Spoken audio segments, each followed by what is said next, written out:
friends. As you all know, we've been running this series on the short story, mainly based in England and America, but also have covered the stories written in other countries.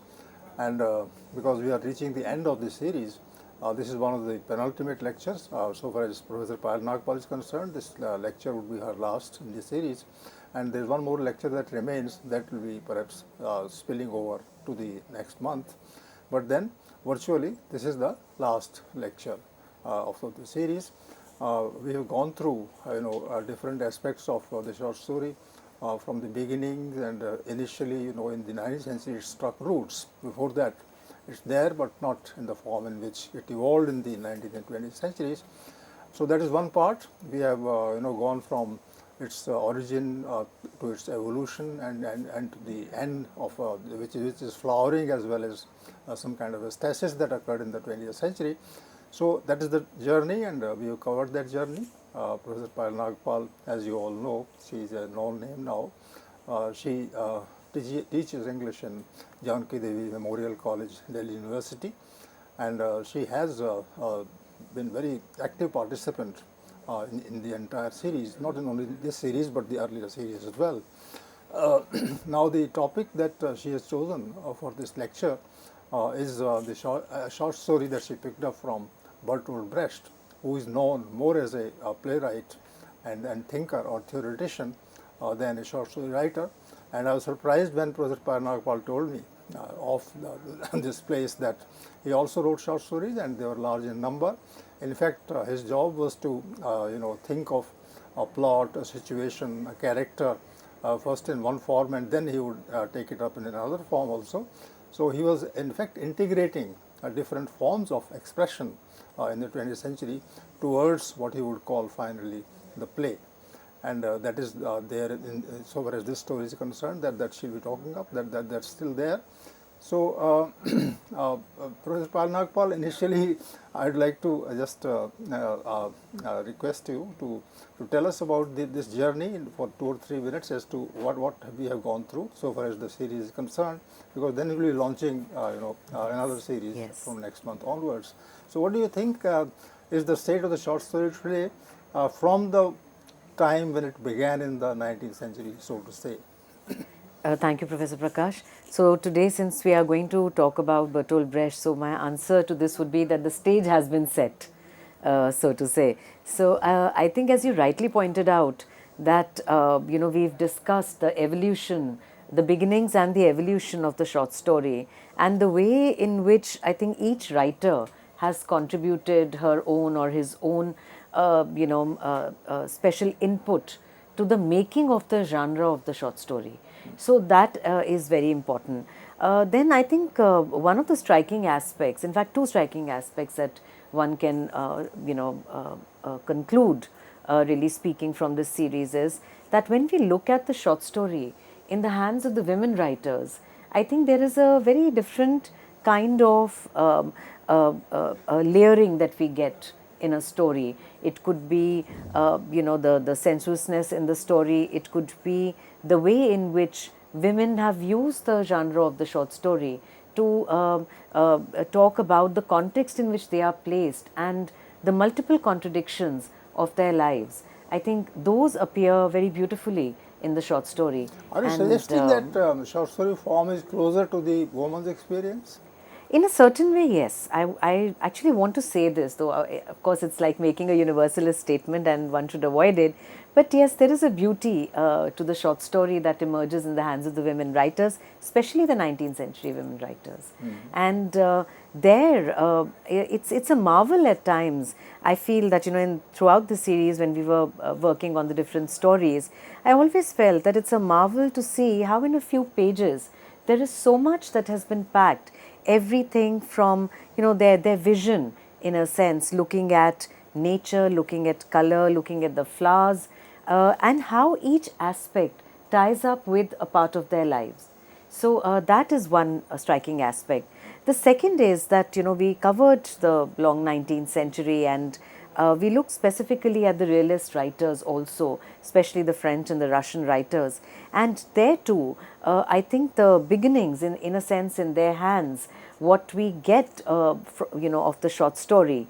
It may not be what Maupassant, in a sense, does, to the short story, but a kind of build up about the connection between the writer, the genre, and the society. So that is something that I think from the French and the Russian, the early French and Russian writers, we do get that, and we may not at times be able to, in the context of the short story, look at it in terms of the kind of complexity that we have later, let's say in the 20th century, but there is a kind of, connection with society that the writers showcase in, I think, the genre of the short story. In passing, may I ask who is your favorite woman short story writer? I think every writer that I have discussed here in this particular series and been careful in selecting the short story. So, but as a writer, Keith Chopin is a writer that really appeals to me. Why? So, again, as I said, that I mean, writing in that particular day and age, and to talk about patriarchy through, be it the novella, be it the short story, is very striking. So, and it's a bold attempt. It's a bold attempt, and that even, I think even though is she important. is a 19th century writer, she appeals quite a lot in the 20th century and 21st centuries. Yes, to this date.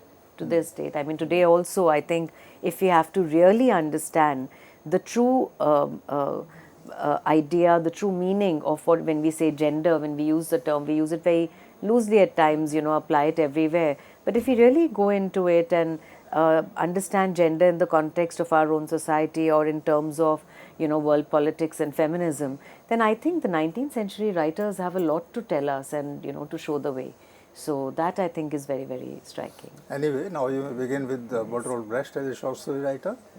Thank you, Professor Prakash. So here I think today it's interesting that I was having this conversation with Professor Prakash about the next writer we were to discuss as part of this series, and if absolutely fitting to discuss Bertolt Brecht here, because we know Brecht as a playwright.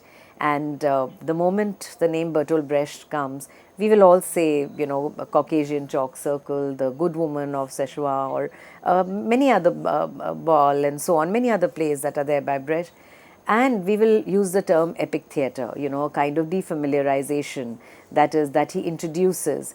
He gives a very major impetus to the way in which theatre is to be understood. And I think Brecht is one of the first writers and theatre practitioners who actually brings the audience into the whole context of not just the impact a play is to have on the audience, but also the audience participation and their active response to what is happening on stage. But here, this writer has also written a lot of short stories. He's written quite a few short stories, and it's very interesting that some of the short stories are actually preludes, really speaking, to the plays that he writes later. And today we are going to discuss one such story, which is called the Augsburg Chalk Circle. So this is a portrait of Brecht, a photograph of Brecht from, and he was born in 1898 and was here pretty much till the other day, 1956. And he was a German theatre practitioner, and he wrote, the Three Penny Opera with Elizabeth Hoffman, Kurt Weill, and he began a lifelong collaboration with the composer Hans Eisler. And during the Second World War, when it began, Brecht had to, for obvious reasons, leave Germany and move to Scandinavia, where he wrote his parable plays. And these plays, the parable plays, be it Caucasian Chalk Circle or The Good Woman of Szechuan, these are his very famous plays. And he then moved to America. Finally, he returned to East Germany to establish what was called the Berliner Ensemble. We are aware of Charlie Chaplin, but he was greatly influenced by the actor Karl Valentin, who's considered to be the Charlie Chaplin of Germany. And it's in the second decade of the 20th century that Brecht starts writing his plays. And if we look at the collection of short stories, then from this time onwards, pretty much to the 1940s, he continued to write the short stories. So, as mentioned, he is widely known for the idea of epic theatre, for making the familiar appear strange, and the way in which he introduces the idea. There are others before him, but I think Brecht does this in a very, very pointed way and a very significant way that to this date we remember Brecht for epic theatre, which brings in the idea of non-illusionistic theatre. So theatre is not meant to be an illusion where we are, effecting a kind of cathartic impact on the audience, but theatre should, a play that is put up on stage should make the audience more alert and make the audience, active participants in terms of responding to what they watch on stage. So, where in terms of the short story writer, we might think that, a writer like Poe or Maupassant, they are different. But to, having read, quite a few of his short stories, it also appeared to me that Brecht is also, it's the genre of the short story is like a laboratory for Brecht, where he is experimenting and writing and toying, while he is also following completely the rules of the genre, in the sense with rules one does not mean that there are set laid rules, but the short story reads like a short story. But at the same time, there are these ideas that are there in Brecht's mind, and they are then developed later, in a very full-fledged manner into a play. So the short story that we are discussing today was written around 1940, and the play is then written later around 1944. So one can see that the play uses the basic plot, but of course it develops it in a much more mature and a fully fleshed out manner as a parable play. So the Augsburg Chalk Circle is the short story, and the play is titled The Caucasian Chalk Circle. So the Augsburg, today we'll of course discuss the short story and leave it to the readers to also, at some point compare the way in which this short story matures into what we understand to be the Caucasian Chalk Circle. So the Augsburg Chalk Circle centers on what was called the 30 Years' War, and this was a 17th century war and was centered around religious conflict, the conflict between the Catholics and the Protestants, and about the Protestant Reformation. So it is a moment of conflict, and the story is about a Swiss Protestant who's known as Zwingli and his wife, and he owns a tannery, a leather business in Augsburg. Now, it's interesting that the reference is to the 30 Years' War, but when one reads the entire story, there is more than the 30 Years' War happening. The war is only in that sense a trigger in the story for, Anna, who's the protagonist, to actually move away from the Zwingli family, and, she takes the child with her. We know that in a nutshell the story is about how the house help, Anna in this case and Grusha in the case of the play, how the house help actually takes the child and saves the child from the invaders who are there. Two very different in the story, it's different, and in the play it's different, and she has to really struggle, but she takes that struggle on, whereas the mother, actually the biological mother, just pretty much forgets about the child. And much later the mother tries to claim the child, because the child is also going to inherit everything, and it's the lawyer comes up with the solution through the story of the chalk circle, which is that the child is in the center, and the biological mother and the foster mother both are asked to pull the child. And it's said that the one who actually, again this is also from the Bible, so it's also a biblical story, so the one who's going to pull the child towards her will be the real mother. It's the biological mother who actually tears apart the child almost and pulls the child towards her side, whereas the foster mother can't do this because she's brought up the child. And so the lawyer, contrary to the biological mother's expectation, gives the child to the foster mother. So this is the story, both in the short story and in the play. But it's presented very differently in both genres. So here I would request Professor Prakash if he would like to comment. It's a play that he too has worked on, and the story is before the play was written. So Brecht's tinkering with these genres. No, actually, he is a great experimenter, and at two different points of time, like when in the 1940 and 1944, he has, as you say, matured, and he has consistently thought about the way the story can, travel towards to the other form, which is the play form of the play.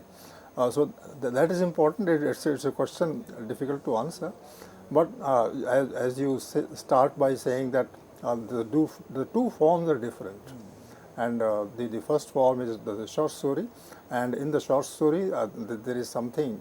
Actually, the short story was initially a tale which is supposed to be told to an audience. And well, that I think is the connection that Brecht would have seen, that if he has to present the story as a tale, then perhaps he would take it to the stage, and there is an audience there readily available to welcome whatever he presents. So in the short story, the person is telling, and in the novel, so in the play that he will write later, he's presenting. He is not telling there. He is asking the characters to speak and present their own case.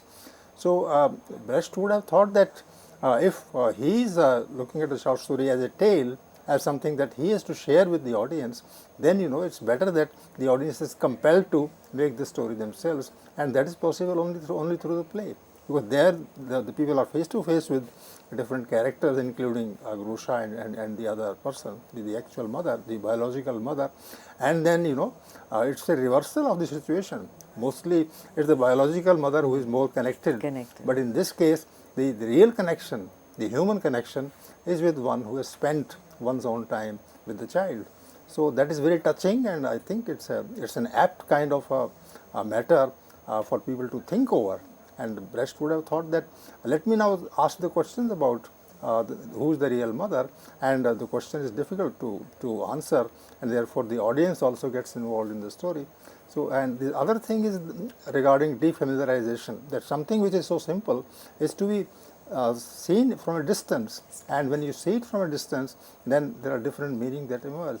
So that also would have actually inspired him to present it as a play.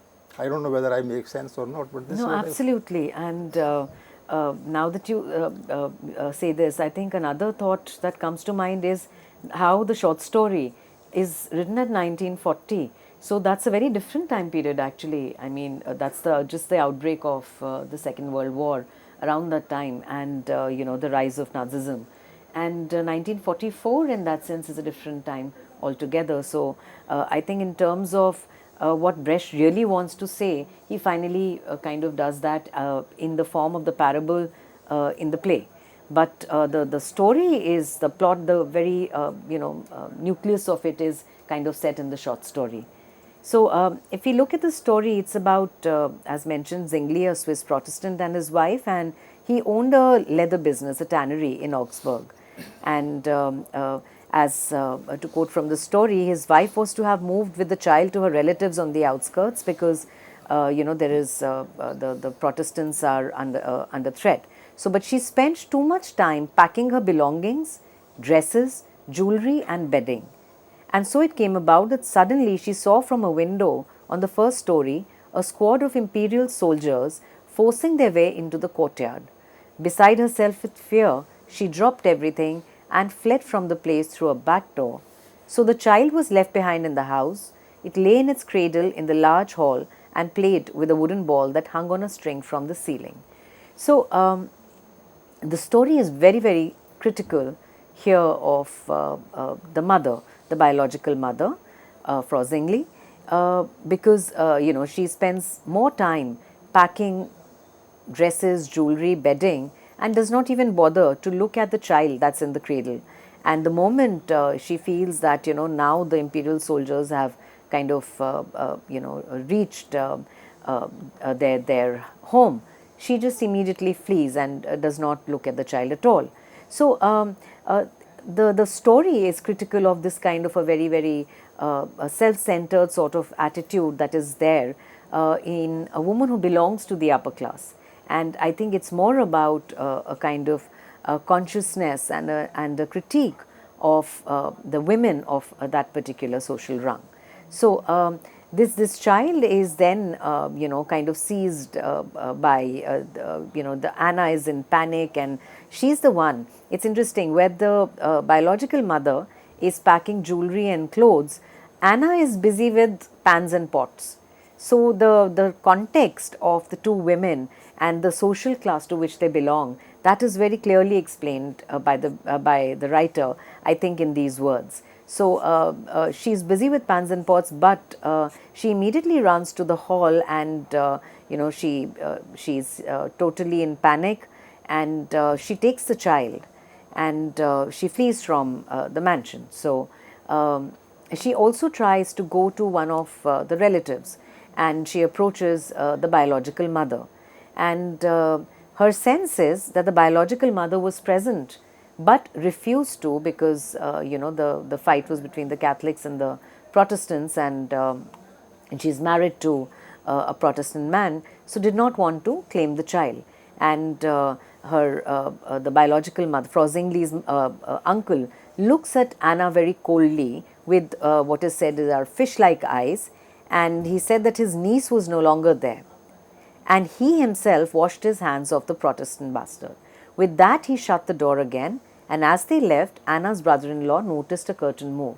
So she knew that the mother was there, but the narrative tells us that this biological mother, she felt no shame in repudiating her child and declared that she wanted to. So at some point now, Anna does not know what to do with this child, but she also knows that there is a bond here. The bond is of humanity. The bond is of with the child, so much so that she cannot abandon this child. So she had gone to the tannery with her relatives, and she decides now that she is going to keep this child with her. She can't abandon the child. And this is when the relatives are aghast, because the child belongs to a Protestant family and things were very difficult for them. And these are the commoners. They are not people who can defend themselves. So, he's also her relatives are worried that she has not been treated properly. So why should she actually go back to look for the child? But she goes back, she gets the child, and decides to go to another neighboring village where her elder brother was a peasant. And here begins a new situation for Anna, because the farm belonged Brecht's very typical wit. So there is one statement when she goes there. Before that, the narrative tells us the farm belonged to his wife. He had merely married into it. So the idea that the brother, really speaking, can't call the shots, and he had just kind of married into this family, and which I think carries with it all the loaded connotations of why he had married into it. So it's his wife who, really speaking, has some say in who's going to stay there and who's not. So, but happy news for Anna is that his wife accepts Anna, though of course soon enough she also wants to know who the father of the child is. And so both, and Anna shares the real story with her brother, who advises her, who's that she should claim this child to be her own and not say that she's got somebody else's child. So Anna, of course, starts bringing up the child as her own child. And the big question, and here we see how Brecht is also very conscious and sensitive to the whole idea of the way in which patriarchy kind of marginalizes women, because Anna is there, the child is there, the sister is all right with them, but she wants to know where the husband is. So now they have to procure a husband for Anna. So here again, I would request Professor Prakash to comment on, the whole Brechtian wit here, and at the same time his attitude to women. You pointed it out so well. Brecht, as a playwright, would like to enjoy the situation in the form of a question Yes. that is posing to the audience, and the audience doesn't have any answer. I don't have any answer, and I'm sure others also wouldn't have any answer to this. But then therein lies the wit of the person. He's so humanistic, as you point out well in the discussion, and that humanism is supposed to be at the center of all the dialogues that he's going to write in the play later on. So friends, with this we come to the first part and end of the first part of the discussion, where Professor Payal Nagpal has spread her net wide regarding the discussion, and I'm sure that in the second part she will do justice to the different points that she has herself so perceptively raised. So till that moment, we take a pause and then come back to the question. Thank you.